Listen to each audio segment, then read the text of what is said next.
पाठ 4। एक गांव ऐसा भी। कहानी। बहुत दिनों पहले की बात है। एक राज्य के किसी गांव में कुमार नाम का एक युवक रहता था, जो बड़ा अच्छा आदमी था। वह न कभी जीव हत्या करता, न दूसरे की चीज लेता, न झूठ बोलता, न कोई नशा ही करता था। वह स्त्रियों का सम्मान करता था। कुमार जिस गांव में रहता था, वह एक छोटा सा गांव था। उसमें केवल 30 गृहस्थों के घर थे।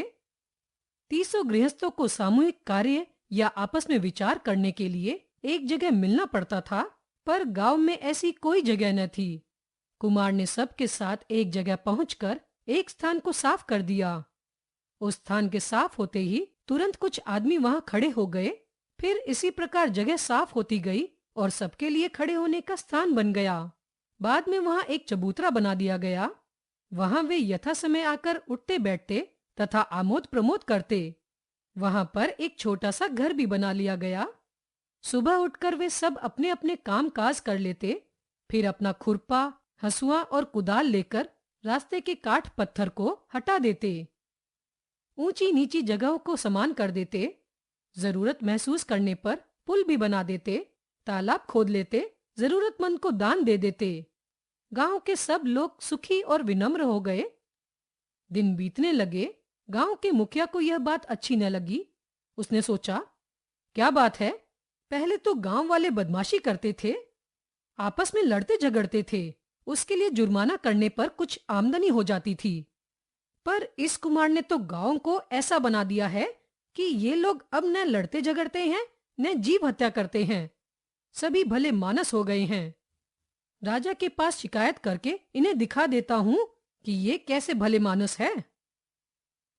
मुखिया ने राजा के पास जाकर कहा, महाराज, गांव के ज्यादातर लोग चोर हो गए हैं। उनका उपद्रव बहुत बढ़ गया है।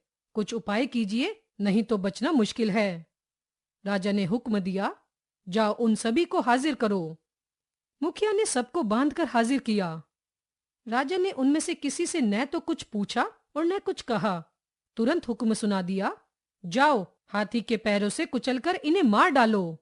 राजमहल के लंबे चौड़े आंगन में उन लोगों को बांधकर लिटा दिया गया।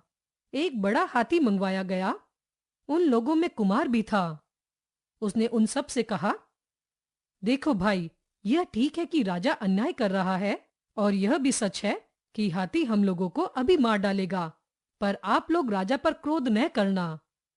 जैसे हमें अपना शरीर प्यारा लगता है और उससे हम जैसा प्रेम करते हैं, राजा से भी हम लोगों को वैसा ही प्रेम करना चाहिए। राजा के आदमियों ने हाथी को ऐसे चलाया कि वह इन लोगों को कुचल दे, परंतु हाथी किसी तरह भी आगे न बढ़ा, चिंगाड़ कर पीछे लौट गया। दूसरा हाथी मंगवाया गया, वह भी आगे नहीं बढ़ा। फिर तीसरा और चौथा हाथी बुलाया गया। इस तरह बहुत सारे हाथी बुलाए गए, पर उनमें से एक भी आगे नहीं बढ़ा। सभी हाथी पीछे लौटकर भाग गए। राजा ने कहा, जान पड़ता है इनके हाथ में कोई दवा है, इनके हाथ खुलवा कर देखो। हाथ खोलकर राजा के आदमियों ने खूब खोजा, मगर कुछ भी न मिला। राजा ने कहा, जान पड़ता है ये कुछ तंत्र मंत्र जानते हैं। उन्होंने खुद ही पूछा, क्यों जी, तुम लोग क्या कोई तंत्र मंत्र जानते हो? कुमार ने कहा, हम कोई मंत्र नहीं जानते। हम 30 आदमी जीव हिंसा नहीं करते, दूसरों की चीज नहीं लेते, झूठ कभी नहीं बोलते, सबको मित्र समझते हैं, जो हो सकता है वह दान करते हैं, ऊंची नीची जमीन को समान कर देते हैं, लोगों के लिए तालाब खोद देते हैं और घर बना देते हैं। महाराज, अगर हम कोई मंत्र जानते हैं तो बस यही, और कोई मंत्र नहीं जानते। राजा उसकी बात सुनकर बड़े खुश हुए।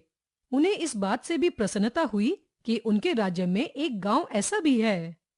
झूठी शिकायत करने के अपराध में राजा ने मुखिया की जमीन जायदाद जब्त करने का आदेश दिया और उन लोगों को उनका गांव और साथ में एक बड़ा हाथी दे दिया।